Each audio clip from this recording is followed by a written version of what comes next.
আজকের এই দ্রুত পরিবর্তনশীল বিশ্বে শুধু স্কুল বা কলেজে যা শেখা হয় সেটাই যথেষ্ট নয়। নতুন নতুন জ্ঞান, দক্ষতা এবং প্রযুক্তি প্রতিনিয়ত আমাদের সামনে আসে। তাই শুধুমাত্র ক্লাসরুমে বসে শেখার উপর নির্ভর করে থাকা আর সম্ভব নয়। এখানেই আসে সেলফ লার্নিং, অর্থাৎ নিজের শেখার দায়িত্ব নিজেই নেওয়া। এটা শুধু বই পড়া নয়, নিজের আগ্রহ অনুসরণ করে নতুন কিছু জানার প্রক্রিয়া। তুমি যা শিখছ সেটার জন্য আর কারো উপর নির্ভরশীল থাকো না। স্বাধীনভাবে শেখা মানে আজীবন শিখতে থাকা। জীবনভরা শেখার অভ্যেস আমাদের শুধু জ্ঞান বৃদ্ধি করে না, বরং আমাদের আত্মবিশ্বাস, সৃজনশীলতা এবং সমস্যা সমাধানের ক্ষমতাকেও বাড়িয়ে দেয়। যখন তুমি নিজে থেকে শেখার অভ্যেস গড়ে তুলবে, তখন তুমি শুধু তথ্যই জানবে না, তুমি জানাকে জীবনে প্রয়োগ করতেও শিখবে। সুতরাং সেলফ লার্নিং শুধুই একটি টুল নয়, এটি আজকের এবং আগামী দিনের চ্যালেঞ্জ মোকাবেলার একমাত্র শক্তিশালী হাতিয়ার। শেখার যাত্রা শুরু হয় মানসিকতা থেকে। কৌতূহল বা কিউরিওসিটি হলো শেখার প্রধান চালিকা শক্তি। যখন তুমি জানতে চাও কেন বা কিভাবে, তখন শেখার আগ্রহ নিজে থেকেই জেগে ওঠে। তবে শেখার পথে ব্যর্থতা এলে অনেকেই থমকে যায়, কিন্তু সত্যিকারের শেখার জন্য ভয়কে একপাশে রেখে গ্রোথ মাইন্ডসেট গ্রহণ করতে হবে। মনে রেখো, ব্যর্থতা হলো শেখার অংশ, আর প্রতিটি ভুল আমাদের আরও শক্তিশালী করে তোলে। এখানেই সবচেয়ে গুরুত্বপূর্ণ হলো মানসিকতা। আমি সব জানি না, কিন্তু শিখতে পারি। এই চিন্তাভাবনা তোমাকে শেখার পথে অগ্রসর হতে সাহায্য করবে। যখন তুমি বিশ্বাস করবে যে শেখার ক্ষমতা তোমার নিজের হাতে, তখন তুমি যে কোনো নতুন চ্যালেঞ্জ গ্রহণ করতে পারবে এবং প্রতিটি দিন তোমার জ্ঞান বৃদ্ধি পাবে। সুতরাং লার্নিং মাইন্ডসেট তৈরি করা মানে কৌতূহলকে জাগানো, ব্যর্থতাকে স্বাগত বলা এবং শেখার ক্ষমতায় বিশ্বাস রাখা। এই মনোভাবই তোমাকে একজন সফল, স্বাধীন শিক্ষার্থী বানাবে। শুধু পড়া বা শোনার মাধ্যমে শেখা আজকের দুনিয়ায় যথেষ্ট নয়। সত্যিকারের শেখার জন্য প্রয়োজন বোঝা, বিশ্লেষণ করা এবং প্রয়োগ করা। এক্ষেত্রে আসে অ্যাক্টিভ লার্নিং টেকনিক্স। আসুন দেখি কিভাবে আমরা আরও কার্যকরভাবে শিখতে পারি। প্রশ্ন করা। যখন তুমি শিখছো, নিজেকে জিজ্ঞাসা করো কেন বা কিভাবে বা এটা কিভাবে কাজ করে। প্রশ্ন করা মানে তুমি কেবল তথ্য গ্রহণ করছো না, তুমি তা গভীরভাবে বোঝার চেষ্টা করছো। নোট নেওয়া শুধু বই থেকে তথ্য লিখে রাখা নয়, বরং নিজের ভাষায় নোট তৈরি করা শেখাকে শক্তিশালী করে। এটি মনে রাখতে সাহায্য করে এবং শেখার প্রক্রিয়াটিকে আরও কার্যকরী করে তোলে। অন্যকে শেখানো। যদি তুমি যা শিখছো সেটা অন্যকে বুঝিয়ে দিতে পারো, তবে নিশ্চিত হও তুমি সত্যিই তা বুঝেছ। এই পদ্ধতিকেই বলা হয় ফাইনম্যান টেকনিক এবং এটি শেখার অন্যতম শক্তিশালী হাতিয়ার। মনে রেখো, প্যাসিভ লার্নিং অর্থাৎ শুধু পড়া বা শোনা দীর্ঘমেয়াদে কার্যকর নয়। যে শেখা প্রক্রিয়ায় তুমি সক্রিয় থাকো, প্রশ্ন করো, বিশ্লেষণ করো এবং প্রয়োগ করো, সেটাই তোমার শেখাকে সত্যিকারে শক্তিশালী করে। সুতরাং শিখো সক্রিয়ভাবে, বোঝার চেষ্টা করো, প্রয়োগ করো এবং অন্যকে শেখাও। এই পদ্ধতি তোমাকে দ্রুত এবং গভীরভাবে শিখতে সাহায্য করবে। শেখার এক সবচেয়ে গুরুত্বপূর্ণ ধাপ, কিন্তু অনেক সময় আমরা তা উপেক্ষা করি। এটি হলো মেটাকগনিশন বা নিজের চিন্তাভাবনা পর্যবেক্ষণ করা। যখন তুমি শিখছো, নিজেকে জিজ্ঞাসা করো, আমি কি জানি, আমি কি জানি না। এই অভ্যেস শুধু তোমার দুর্বলতা চিহ্নিত করে না, বরং শেখার গতি এবং কার্যকারিতা বাড়ায়। আরেকটি শক্তিশালী কৌশল হলো সেলফ টেস্টিং। শেখার ফাঁকে নিজেকে পরীক্ষা করা মানে কেবল তথ্য মনে রাখা নয়, বরং সেটাকে কার্যকরভাবে প্রয়োগ করার ক্ষমতা বৃদ্ধি করা। এটি তোমার মস্তিষ্ককে তথ্যকে গভীরভাবে প্রক্রিয়া করতে সাহায্য করে এবং দীর্ঘমেয়াদে শেখার স্মৃতিশক্তি দৃঢ় করে। সংক্ষেপে, মেটাকগনিশন মানে নিজের শেখার প্রক্রিয়াকে বোঝা, পর্যবেক্ষণ করা এবং উন্নতি করা। এটি তোমাকে এক সচেতন, দক্ষ এবং স্বাধীন শিক্ষার্থী বানাবে। শেখা কার্যকর করতে হলে শুধু আগ্রহ বা ইচ্ছা যথেষ্ট নয়, প্রয়োজন একটি সংগঠিত এবং পরিকল্পিত সিস্টেম। প্রথম ধাপ হলো স্মার্ট গোল সেটিং। লক্ষ্য নির্ধারণ করুন যা স্পেসিফিক, স্পষ্ট এবং সুসংজ্ঞায়িত, মেজারেবল, পরিমাপযোগ্য, অ্যাচিভেবল, অর্জনযোগ্য, রেলেভেন্ট, প্রাসঙ্গিক, টাইম বাউন্ড, সময়সীমা সহ। পরের ধাপ হলো রুটিন বানানো। প্রতিদিন অল্প সময় হলেও শেখার জন্য সময় নির্ধারণ করুন। নিয়মিত ছোট শেখার অভ্যেস বড় শেখার তুলনায় অনেক বেশি কার্যকর। এরপর আসে লার্নিং সাইকেল, একটি প্রমাণিত প্রক্রিয়া।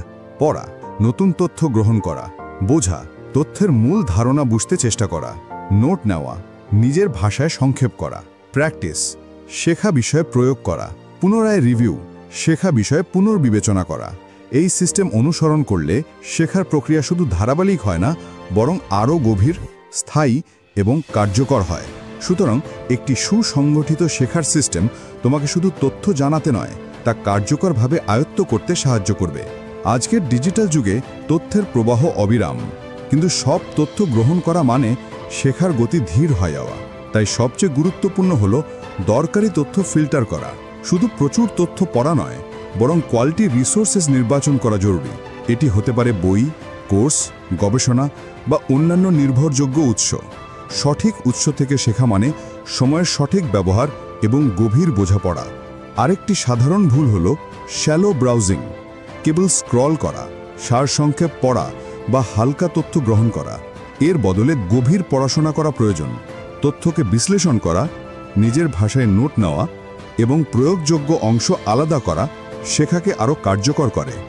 সংক্ষেপে, ইনফরমেশন ওভারলোড থেকে বাঁচার মানে হলো কম কিন্তু গুরুত্বপূর্ণ তথ্য গ্রহণ করা, নির্ভরযোগ্য উৎস বেছে নেওয়া এবং গভীরভাবে শেখা। এটি শেখার প্রক্রিয়াকে সুসংগঠিত, কার্যকর এবং দীর্ঘস্থায়ী করে তোলে। শেখার এক গুরুত্বপূর্ণ দিক হল মেমরি এবং রিটেনশন। কেননা শুধু শেখাই যথেষ্ট নয়, সেটি মনে রাখা ও প্রয়োগ করাও জরুরি। প্রথম কৌশল হল স্পেসড রেপিটিশন, অর্থাৎ শেখা বিষয়কে সময় ধরে বিভিন্ন সময় পয়েন্টে পুনরায় রিভিউ করা। এটি তথ্যকে দীর্ঘমেয়াদী স্মৃতিতে শক্তভাবে স্থাপন করে। দ্বিতীয় কৌশল হল মাইন্ড ম্যাপিং এবং ভিজুয়ালাইজেশন। তথ্যকে চিত্র এবং সম্পর্কের মাধ্যমে সাজানো মস্তিষ্ককে বিষয়গুলো সহজে মনে রাখতে সাহায্য করে।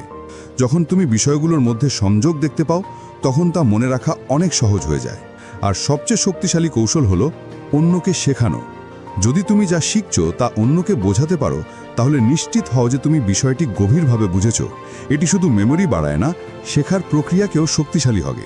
সংক্ষেপে, মেমোরি অ্যান্ড রিটেনশন টেকনিক্স মানে হল তথ্যকে মনে রাখা, দৃঢ়ভাবে আয়ত্ত করা এবং প্রয়োগযোগ্য করা। স্পেসড রেপিটিশন, ভিজুয়ালাইজেশন এবং অন্যকে শেখানো, এই তিনটি কৌশলই তোমার শেখাকে দীর্ঘস্থায়ী ও কার্যকর করে তোলে। শেখার সবচেয়ে গুরুত্বপূর্ণ দিক হল প্রয়োগ। তুমি যতই জ্ঞান অর্জন করো না কেন, যদি তা কাজে ব্যবহার না করো, তবে তা কার্যকর হবে না। একটি শক্তিশালী পদ্ধতি হল প্রজেক্ট বেসড লার্নিং, অর্থাৎ কাজের মাধ্যমে শেখা। ছোট বা বড় প্রজেক্ট তৈরি করলে তুমি কেবল তত্ত্ব নয়, তা বাস্তবে প্রয়োগ করার দক্ষতাও অর্জন করো। আরেকটি গুরুত্বপূর্ণ মানসিকতা হল প্রবলেম সলভিং মাইন্ডসেট। শেখার সময় শুধু তথ্য সংগ্রহ করো না, বরং শিখে তা বাস্তব জীবনের সমস্যায় প্রয়োগ করার চেষ্টা করো। যখন তুমি শেখা বিষয়গুলো বাস্তব সমস্যার সমাধানে ব্যবহার করবে, তখন তা শুধু মনে থাকবে না, বরং তোমার দক্ষতাও বাড়বে। সংক্ষেপে, প্র্যাকটিক্যাল অ্যাপ্লিকেশন মানে শেখা জ্ঞানকে জীবনে প্রয়োগ করা। শেখার লক্ষ্য কেবল তথ্য জানাই নয়, বরং তা ব্যবহার করতে পারা হলো সত্যিকারের শিক্ষা। শেখা শুধু স্কুল বা কলেজের জন্য নয়, এটি আজীবন চলমান প্রক্রিয়া। প্রতিদিন শেখার ছোট ছোট চ্যালেঞ্জ নেওয়া হলো এর মূল। এটি হতে পারে একটি নতুন ধারণা বোঝা, একটি স্কিল চর্চা করা বা একটি ছোট প্রজেক্ট সম্পন্ন করা। শেখার উদ্দেশ্য কেবল পরীক্ষার জন্য নয়, বরং নিজের উন্নতির জন্য শেখো। প্রতিদিন একটু একটু করে জ্ঞান বৃদ্ধি করা, দক্ষতা অর্জন করা এবং নতুন বিষয় অনুসন্ধান করা, এগুলিই জীবনের প্রতিটি ধাপে তোমাকে আরও সক্ষম করে তোলে। আজকের যুগে সেলফ লার্নিং হলো ভবিষ্যতের সবচেয়ে বড় স্কিল।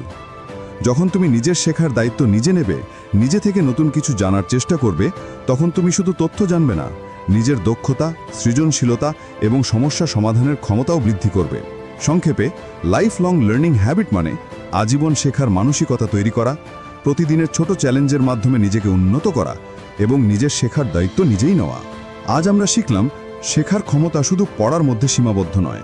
নিজে থেকে শেখা, কৌতূহলকে জাগানো, ভুল থেকে শেখা এবং শেখা প্রয়োগ করার মাধ্যমে আমরা জীবনের প্রতিটি চ্যালেঞ্জকে জয় করতে পারি। স্মরণ রাখো, শেখার সবচেয়ে বড় শক্তি হলো নিজের হাতে নেওয়া শেখার দায়িত্ব। তুমি যত বেশি শেখার অভ্যাস গড়ে তুলবে, তোমার ভবিষ্যৎ তত শক্তিশালী হবে। যদি তুমিও চাও আজীবন শেখার যাত্রা শুরু করতে, নতুন স্কিল আয়ত্ত করতে এবং নিজেকে উন্নত করতে, তাহলে সাবস্ক্রাইব করো অডিও বুক বাংলা।